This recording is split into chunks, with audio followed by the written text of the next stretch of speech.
मेरा नाम अमन पॉल है और आज हम सभी लोग यहाँ पर इकट्ठे हुए क्योंकि आज रिपब्लिक डे है। हिंदी में अनुवाद करें तो गणतंत्र दिवस बोलते हैं। और ये रिपब्लिक डे होता क्या असल में? रिपब्लिक डे वो दिन है जब हमारा जो देश है उसका संविधान लागू हुआ था और हमारा देश एक मोनार्ची कंट्री से एक डेमोक्रेटिक कंट्री में बदलता था। मोनार्ची कंट्री मतलब जब राजा महाराजा हम पे राज करते थे, सब कुछ उनके अनुसार होता था। और एक डेमोक्रेटिक कंट्री वो होती है जहाँ पे लोगों का राज होता है, मतलब लोकतांत्रिक देश है अब हमारा। मतलब और लोकतांत्रिक देश की दो चीजें सबसे ज्यादा ऊपर होती है। पहली चीज होती है इलेक्टेड रिप्रेजेंटेटिव, मतलब जिनको लोगों ने इलेक्ट करके मतलब बनाया गया, मतलब सबसे ऊपर है प्रेसिडेंट हमारे, जिनको लोगों ने इलेक्ट किया। और दूसरे नंबर पर आते हैं वो रूल्स जो हमारे संविधान के अनुसार होते हैं। जैसे कि अगर हमने किसी को इलेक्ट कर भी दिया तो वो तो कुछ भी कर सकता है, मतलब वो चाहे तो सारे चोरों को जेल से आजाद कर दे और सबको नौकरी से निकाल के बोले आओ भाई सब मजदूरी करो। लेकिन हमारा जो संविधान है ऐसा नहीं कि सिर्फ जनता है वही संविधान के हिसाब से चलेगी। संविधान में जो रूल है वो जो हमारे गवर्नमेंट ऑफिसर है उनके लिए बनाए गए हैं, मतलब वो सिर्फ वही चीजें लागू कर सकते हैं जो संविधान के अनुसार है। लेकिन संविधान होता क्या है, संविधान की पूरी हिस्ट्री आखिर है क्या, तो आज हम लोग उसी हिस्ट्री के ऊपर थोड़ा सा डिस्कस करेंगे। तो जैसे कि हम सबको पता है 15 अगस्त 1947 को हम सबको आजादी मिली थी, लेकिन उस समय में हमारा कोई संविधान था, स्थिर संविधान हमारा कोई था नहीं। हमारे जितने भी कानून थे वो सब ब्रिटिश एम्पायर जो थे जिन्होंने वो बनाए थे, उनका एक्ट का था 1935 गवर्नमेंट इंडिया एक्ट के अनुसार ही सब चलता था। लेकिन हमारे जो वीर थे जिन्होंने हमें आजाद करने की सोची थी, उनसे पहले उन्होंने ये सोच रखा था कि हमारा खुद का संविधान होगा। 9 दिसंबर 1946 में हमारा संविधान बनना शुरू हुआ था। एक कमेटी बिठाई गई थी जिसके अध्यक्ष थे डॉक्टर भीमराव अम्बेडकर, सबको पता होगा उनके बारे में। और बहुत सारी मेहनत, मतलब बहुत ज्यादा मेहनत करने के बाद 166 दिन में हमारा संविधान तैयार हुआ था। वैसे 2 साल 11 महीने 17 दिन थे, ये 166 दिन इसलिए बोल रहा हूँ क्योंकि इन 166 दिनों में काम चला था। ये फैल के हुए थे 2 साल 11 महीने 17 दिन। और 2 साल 11 महीने 17 दिन अगर हम कैलकुलेट करेंगे तो 17 नवंबर 1949 में हमारा संविधान बन चुका था, लेकिन लागू नहीं हुआ था। उसके 2 महीने बाद उन्होंने लागू किया था। और इसके पीछे का एक बड़ा कारण ये है कि दिसंबर 1928 में जो INC थी, इंडियन नेशनल कांग्रेस, उन्होंने जो ब्रिटिश थे उनसे डोमिनियन स्टेटस की मांग की थी। डोमिनियन स्टेटस होता है कि मतलब उनके अनुसार इंडिया को इंडिपेंडेंस तो मिल जाएगी, लेकिन जो उनका हेड होगा, कॉन्स्टिट्यूशनल हेड, वो एक ब्रिटिश मोनार्ची होगा, मतलब ब्रिटिश का कोई राजा या रानी उनका हेड कॉन्स्टिट्यूशनल होगा। और INC ने, इंडियन नेशनल कांग्रेस ने उनको 1 साल का समय दिया था इस चीज को हटाने के लिए, लेकिन 1 साल बाद भी उन्होंने मना कर दिया था उस बात को। 31 दिसंबर 1929 को जवाहरलाल नेहरू ने लाहौर की रवि नदी के किनारे अपना झंडा फैलाकर ये वादा किया था कि अब हमारे देश को इंडिपेंडेंस मिलेगी, आजादी मिलेगी। और इसी के 1 साल बाद 2 जनवरी 1930 को जो कमेटी थी उन्होंने ये डिसाइड किया था कि जो जनवरी का लास्ट संडे होगा उसको हम पूर्ण स्वराज दिवस बनाएंगे। और इंसिडेंटली वो दिन पड़ा था 26 जनवरी को। तो जब हमारा कॉन्स्टिट्यूशन, हमारा संविधान तैयार हो चुका था, तो फिर इस दिन को जिंदा रखने के लिए, पूर्ण स्वराज दिवस को जिंदा रखने के लिए कमेटी ने डिसाइड किया था कि अब हम 26 जनवरी को इसको लागू करेंगे ताकि इस दिन को कोई भूले ना। 24 जनवरी 1950 को जो हैंड रिटन कॉपीज थी हिंदी और इंग्लिश में संविधान की, उनको सारे जो कमेटी के मेंबर थे 308 मेंबर, उनके साइन मिले और 2 दिन बाद इतिहास रचा गया, हमारा संविधान लागू हुआ और उस दिन हमारी कंट्री बनी रिपब्लिक कंट्री। लेकिन रिपब्लिक कंट्री हमारी बनी तो उसका क्या महत्व है हमारे जीवन में? हम रिपब्लिक कंट्री तो बन चुके हैं, लेकिन हमारा जो संविधान बनने में जो इतनी मेहनत की, जो वीर जवानों ने अपने कुर्बानी दी, क्या हम उसी हिसाब से चल रहे हैं? जैसे कि हमारा संविधान में सिर्फ ये नहीं है कि तुमको पुलिस है, ये है, वो है।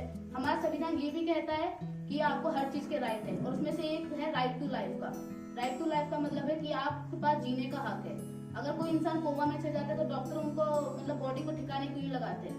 क्योंकि संविधान के हिसाब से राइट टू लाइफ है, उनको जीने का हक है। और जो लोग सुसाइड कर लेते हैं तो जो सुसाइड करता है उसके ऊपर भी वो एक क्राइम ही कर रहा है, क्योंकि वो संविधान के विपरीत कर रहा है। उसको कोई हक नहीं कि वो अपने जीवन को ऐसे खतरे में डाल सके। और एक भारतीय होने के अनुसार अब हमारा हक ये बनता है कि हम संविधान के अनुसार चले और अपने ही देश पे भरोसा करें। हम अपने देश पे भरोसा नहीं करते, ये सबसे बड़ी बात है।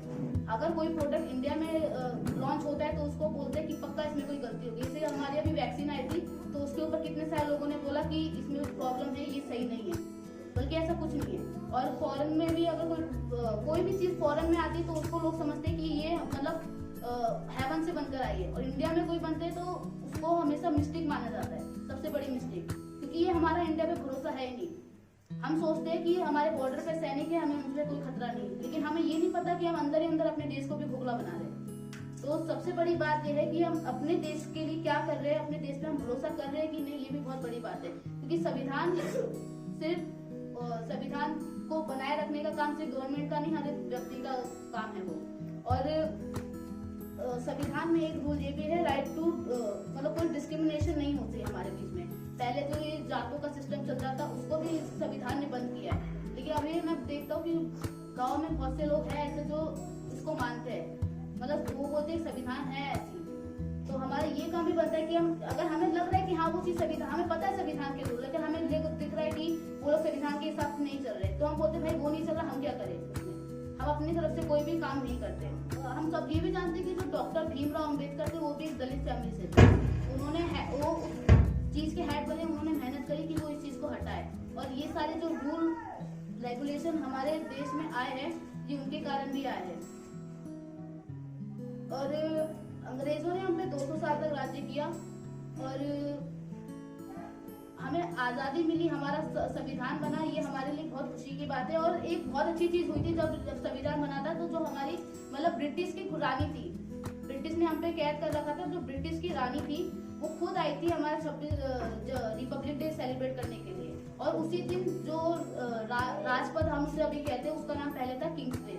मतलब किंग्स वे का मतलब ही वही होता है कि जहाँ से राजा जाता है, और राजपथ का मतलब ही वही होता है। लेकिन हमारे जो नेता थे उन्होंने सोचा कि अगर अंग्रेज जा रहे हैं तो अंग्रेजी का भी नाम नहीं होना चाहिए, इसलिए उन्होंने राजपथ रखा। और हमारा देश डेमोक्रेटिक कंट्री है, हम इस बात के लिए बहुत सौभाग्यशाली है, क्योंकि अभी जैसे कि नॉर्थ कोरिया हो गया और यूएई हो गया, सऊदी अरब हो गया, ये कंट्री में भी अभी मोनार्ची चलती है। तो हम बहुत सौभाग्यशाली है इस बात को लेकर कि आज हमारा देश एक डेमोक्रेटिक कंट्री है। और आज हम रिपब्लिक डे बना रहे हैं, इसका हमें ये सोच के बनाना चाहिए कि हमारा संविधान अभी जिंदा है, और हम हर साल इसको बनाते हैं ताकि हम अपने संविधान को बचाए रखें आगे के लिए भी, और हम कभी ये ना भूलें। और आज रिपब्लिक डे है, कॉन्स्टिट्यूशनल डे होता है 26 नवंबर को। 24 नवंबर को हमारे जो राष्ट्रपति थे उन्होंने भी, मतलब 24 नवंबर को हमारे तो पहले प्रेसिडेंट, किसी को नाम पता है उनका? राजेंद्र प्रसाद। हाँ, डॉक्टर राजेंद्र प्रसाद 24 नवंबर को बने थे हमारे प्रेसिडेंट। 26 नवंबर को जैसे कॉन्स्टिट्यूशनल साथ में आए वैसे वो भी पावर में आए, और इंडियन नेशनल कांग्रेस भी पावर में। इंडियन नेशनल कांग्रेस को भी बहुत साल हो चुके हैं, और अभी सब कुछ पॉलिटिक्स में चल रहा है। मतलब हम देख सकते हैं कि हमारे देश में सबसे ज्यादा हमको पॉलिटिक्स देखने को मिलती है। हर किसी को नेता बनना है, देश आगे जनता के लिए नहीं बल्कि उनकी खुद की फायदे के लिए। तो अगर हम चाहे तो हम भी इन सबको रोक सकते हैं, क्योंकि अब सबसे ज्यादा पावर है जनता के हाथ में। अब जनता डिसाइड करती है कि कौन सबसे ज्यादा आगे बढ़ता है। तो रिपब्लिक डे बनाने का सबसे मेन इम्पोर्टेंट चीज यही है कि हमें पता चले कि हाँ हमारी जो डेमोक्रेटिक कंट्री है वो आगे भी जिंदा बनी रहेगी इसी के कारण। Thank you.